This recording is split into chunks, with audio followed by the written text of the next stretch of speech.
ఎన్డీఏతో TDP పొత్తు పెట్టుకోవడంపై రాష్ట్ర ముస్లిం మైనార్టీలకు టీడీపీ అధినేత చంద్రబాబు జవాబు చెప్పాలని ముస్లిం మైనార్టీ రైట్స్ ఫోరం వ్యవస్థాపక అధ్యక్షులు డాక్టర్ షేక్ మెహబూబ్ బాషా డిమాండ్ చేశారు.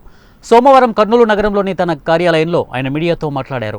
ఈ సందర్భంగా షేక్ మెహబూబ్ బాషా మాట్లాడుతూ బీజేపీతో టీడీపీ పొత్తు పెట్టుకోవడం వల్ల ముస్లిం మైనార్టీలకు అమలవుతున్న 4% రిజర్వేషన్పై, వక్ఫ్ బోర్డు ఆస్తుల పరిరక్షణపై ఎటువంటి నిబంధన లేకుండా దుల్హన్ పథకం అమలుపై తదితర ముస్లిం మైనార్టీల హక్కులపై చంద్రబాబు జవాబు చెప్పాల్సిన అవసరం ఉందని తన పార్టీ ఎన్నికల మేనిఫెస్టోలో చేర్చాలని ఆయన పేర్కొన్నారు.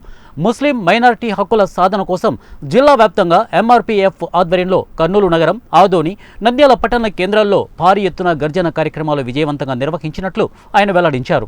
తమ డిమాండ్లో కొన్నింటిని స్థానిక టీడీపీ ఎమ్మెల్యే అభ్యర్థి టీజీ భరత్ నెరవేరుస్తామని స్పందించారని, అదేవిధంగా మరికొందరు నేతలు స్పందిస్తున్నారని ఆయన తెలిపారు.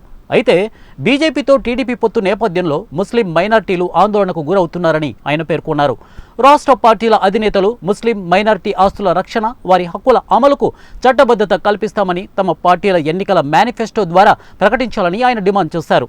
రాజకీయాలకు అతీతంగా తాము ముస్లిం మైనార్టీల హక్కుల సాధనకు ఉద్యమిస్తున్నట్లు ఆయన తెలిపారు.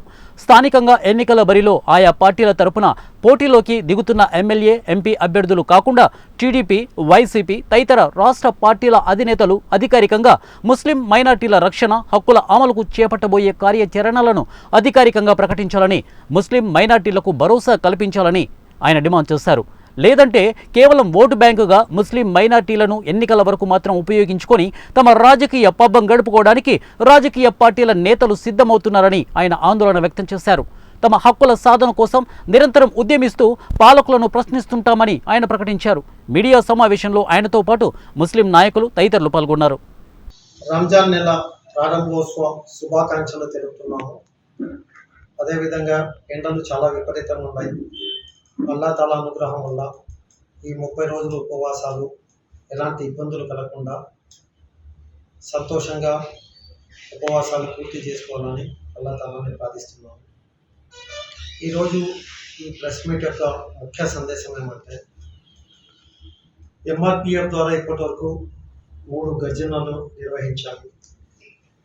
ముఖ్యంగా మా డిమాండ్లు కొన్ని ప్రభుత్వానికి నేరుగా మీడియా ద్వారా తెలియజేశాము. అదేవిధంగా గర్జనలో కూడా తెలియజేశాము. దీనికి కొంత స్పందన వస్తుంది. ఆ స్పందనలో ఎవరైతే లోకల్ ఎమ్మెల్యేలుగా కంటెస్ట్ చేస్తున్నారో కొంతమంది ఎంపీలు వాళ్ళు రెస్పాన్స్ అవుతున్నారు. మొన్న మన కర్నూలులో ఎమ్మెల్యేగా కంటెస్ట్ చేసిన తెలుగుదేశం పార్టీ అభ్యర్థి యునాని హాస్పిటల్కి నా వంతు కృషిగా నేను మరమ్మతులు చేసి పూర్తి చేస్తాను. అదేవిధంగా ఈరోజు ఇంకొక ప్రెస్ మీట్ ఇచ్చారు ఆయన. అదేమంటే, బీజేపీతో పొత్తు పెట్టుకున్నారు తెలుగుదేశం పార్టీ అని ముస్లింలు భయపడాల్సిన అవసరం లేదు. ఏ బీజేపీతో పొత్తు పెట్టుకున్న ఏ ఒక్క ముస్లింకి కర్నూలు పట్టణంలో అన్యాయం జరిగినా ఒకవేళ నేను ఎమ్మెల్యేగా గెలిస్తే రాజీనామా చేస్తానని ఆయన ఒక ప్రెస్ మీట్లో తెలియజేశారు. అంటే ఇదే చంద్రబాబు నాయుడు గారు జగన్మోహన్ రెడ్డికి ఓటేస్తే మీరు నరేంద్ర మోడీకి ఓటేసినట్టే. ఒక్కసారి మైనార్టీ సోదరులారా అర్థం చేసుకోండి, మీ ఓటు నేరుగా మోడీకి వెళ్ళిపోతుంది కాబట్టి మీ మైనార్టీలకు అన్యాయం జరుగుతుందని ఆ రోజు సభాముఖంగా ఆయన ఎన్నో సభలలో ప్రసంగించారు. మరి ఈరోజు ఇంకొక ప్రెస్ మీట్లో లావు శ్రీకృష్ణదేవరాయలు ఎంపీ సత్యనపల్లిలో మేము ముస్లిం బ్యాంకులు పెట్టి 5 లక్షల రూపాయలు 0% ఇంట్రెస్ట్కి ముస్లింలందరికీ రుణాలు ఇస్తామని ఆయన ఒక ప్రెస్ మీట్లో తెలియజేశారు. అంటే నిన్నటిదాకా మీరేమో ఎన్డీఏతో పొత్తు పెట్టుకున్న జగన్మోహన్ రెడ్డికి ఓట్లు వేద్దండి, మైనార్టీలు అన్యాయం అయిపోతారన్నారు. ఈరోజు చంద్రబాబు నాయుడు గారు మీరు స్వయంగా వెళ్ళి ఎన్డీఏతో పొత్తు పెట్టుకున్నారు. మరి ముస్లింలకి రక్షణ ఎవరు కల్పిస్తారు? ముస్లింలకి రక్షణ కల్పిస్తామనే హామీ మీరు ఇస్తున్నారా? ఎక్కడ మాకు కనిపించటం లేదు. మా ఎంఆర్పిఎఫ్ ద్వారా మీకు ప్రశ్నిస్తున్నాము, చంద్రబాబు నాయుడు గారికి ప్రశ్నిస్తున్నాము. ఎమ్మెల్యే క్యాండిడేట్లకో, ఎమ్మెల్యేలకో, ఎంపీలకో మేము అడగట్లేదు. అయ్యా, మీ చంద్రబాబు నాయుడు గారు మీరు 2 రోజుల క్రితం ఎన్డీఏతో పొత్తు పెట్టుకున్నారు. మరి ముస్లింలకి రక్షణ ఎలా కల్పిస్తారు? 4% రిజర్వేషన్కి మీరు ఎలాంటి హామీ ఇస్తారు?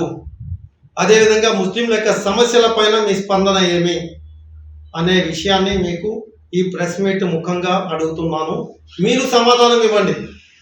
ఈరోజు ఆంధ్రప్రదేశ్లో ముస్లింలందరూ సతమతమైపోతున్నారు.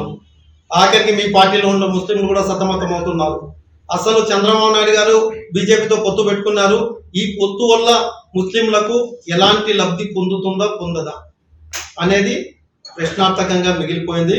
కాబట్టి దయచేసి మీరు ప్రెస్ మీట్ ద్వారానో లేదా ఒక సభాముఖం ద్వారానో మా ముస్లింలకి ఎలాంటి రక్షణ కల్పిస్తారు, మీరు బీజేపీతో పొత్తు పెట్టుకున్న తర్వాత నేను ఈ అభయాస్తం ఇస్తున్నాను, ఒకవేళ నేను గెలిచినా కానీ ముస్లింలకి ఎలాంటి దోకా లేదు, పార్లమెంటు బిల్లును కూడా మేము ఆమోదించము, మీ 4% రిజర్వేషన్కి మేము ఆమోదం తెలిపి 4% రిజర్వేషన్ ఇంప్లిమెంట్ చేపిస్తాము. అదేవిధంగా దుల్హన్ పథకానికి కూడా 10th క్లాస్ లేకపోయినా దుల్హన్ పథకంకి నేను ఇంప్లిమెంట్ చేస్తాను. అదేవిధంగా మనకి ఏదైతే దొడ్డిదారిన వెళ్ళిపోతున్నాయో ముస్లిం వెల్ఫేర్ ఫైనాన్స్ కార్పొరేషన్ డబ్బులు, ఆ దొడ్డిదారిన పోకుండా నేరుగా ప్రతి ఒక్క లబ్ధిదారుడికి చెందేటట్టు చేస్తాను అదే ముఖ్యంగా ఒక్కోటి భూములు అన్ని పార్టీల వాళ్ళు దోచుకున్నారు. ఒక్కోటి భూములు ఒకరని కాదు. సో ఈ ఒక్కోటి మిగిలిన భూములకి మీరు రక్షణ కల్పిస్తామని హామీ ఇవ్వండి. మాకు మీ మేనిఫెస్టోలో మేము అడిగిన పాయింట్లన్నీ మీరు ఇంప్లిమెంట్ చేయండి. అప్పుడు ఆంధ్రప్రదేశ్లోని ముస్లింలు మిమ్మల్ని నమ్ముతారు. ఒక ఎంఆర్పిఎఫ్ నమ్మకం కాదు, ఆంధ్రప్రదేశ్లో ఉన్న ముస్లింలు అందరూ నమ్ముతారు, మీకు పట్టం కడతారు. కాబట్టి దయచేసి చంద్రబాబు నాయుడు గారికి ప్రశ్నిస్తున్నాము. ఆంధ్రప్రదేశ్ ముస్లింలకి సమాధానం మీరు ఖచ్చితంగా చెప్పాలా అని నేను కోరుకుంటున్నాను.